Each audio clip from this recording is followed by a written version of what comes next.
Hello friends, मैं doctor R के Katiyar, anorectal छासूत experts, वंदना Ayurveda hospital Kanpur से।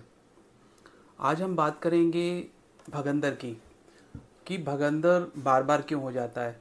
एक बार ऑपरेशन करा लिया, 2 बार ऑपरेशन करा लिया, 3 बार ऑपरेशन करा लिया, फिर बार बार भगंदर हो रहा है। जनरल सर्जरी के द्वारा करा लिया, एक टॉमोस हॉस्पिटल में जाके ऑपरेशन करा लिया, डिफरेंट डिफरेंट मेथड्स जो भी एडवांस लेवल की सर्जरी होती हैं वहाँ पे भगंदर का ऑपरेशन करा लिया, सर भगंदर दोबारा हो जाता है। तो उसी टॉपिक पे हम बात करेंगे। भगंदर बेसिकली क्या होता है, इसकी एक सुरंग हमारे एनल कैनाल के अंदर लैट्रिन का रास्ता जो होता है वहाँ होती है और उसकी बाहर से एक सुरंग बनकर बाहर की तरफ खुलती है। जब सुरंग बाहर आके खुल जाती है तो पस अंदर से बन के बाहर की तरफ आता रहता है। दोबारा भगंदर मुख्य होने का कारण ये होता है कि जो ट्रैक प्रॉपर ट्रैक होता है एक्सटर्नल ओपनिंग के बाद अंदर की ओपनिंग में जो प्रॉपर ट्रैक होता है, उस प्रॉपर ट्रैक का सही तरीके से ना मिलना। एमआरआई हम लोग कराते हैं, एक्सरे कराते हैं, सीटी स्कैन कराते हैं, उसके बाद भी कभी कभी भगंदर दोबारा हो जाता है। तो कारण ये होता है कि उसके साथ ट्रैक के साथ छोटे माइक्रो ट्रैक भी होते हैं, कभी कभी छोटे माइनर ट्रैक भी साइड में जा रहे होते हैं।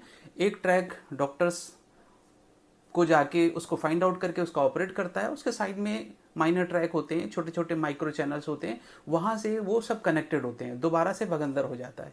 कभी कभी ये भी देखा गया है, छालसूत्र हम करते हैं, छालसूत्र के बाद में दोबारा से भगंदर होने के चांसेस होते हैं। कारण कि सही जगह पे सही तरीके से हम छालसूत्र ना लगा पाएँ, ये भी एक फेलियर केसेस होता है। तो इस तरह के बहुत सारे केसेस होते हैं। कुछ इन्फेक्शंस होते हैं, लगातार इन्फेक्टिव कोलाइटिस बना रहना, या फिर लगातार कभी कभी इन्फ्लेमेटरी बाउल डिसीज़ हो जाती है, आंतों की स्वेलिंग हो जाती है, या क्रॉनिक डिसेंट्री लगातार बनी रहती है, वो कारण भी हमें देखने को मिलते हैं।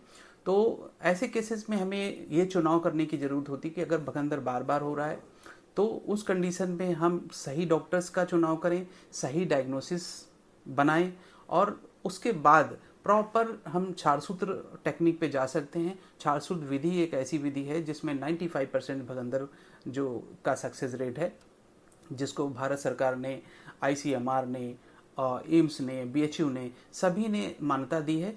तो मैं ये कहना चाहूँगा कि आप एक अच्छे छारसूत्र एक्सपर्ट के पास जाकर अपने भगंदर का चेकअप करा सकते हैं, और चेकअप कराने के बाद में सही जगह पर छारसूत्र टेक्निक काम करती है। और छारसूत्र क्या करता है, इसको कटिंग हीलिंग कराता हुआ पूरा पूरा ट्रैक को डिब्राइमेंट हो जाता है, अंदर से डेड टिश्यूज जो होते हैं वो बाहर आ जाते हैं और पूरा पस जो है बाहर निकल जाता है और पूरा ट्रैक धीरे धीरे करके सूखता हुआ बाहर की तरफ आ जाता है।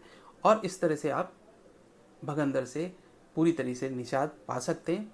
तो मैं ये कहना चाहूँगा कि अगर बार बार ऑपरेशन से परेशान हो चुके हैं आप लोग, तो आप छारसूत्र विधि से अपना ऑपरेशन करा सकते हैं, छारसूत्र टेक्निक से अपने इस भगंदर से निजात पा सकते हैं। तो आयुर्वेद पे भरोसा करें, छारसूत्र पे भरोसा करें, ये 100% टेक्निक काम करती है और आप एक बड़े से बड़े ऑपरेशन से बच सकते हैं, बड़ी से बड़ी परेशानियों से बच सकते हैं। तो great Indian Ayurveda, great Indian Ksharsutra. Thank you. जय धन्वंतरी।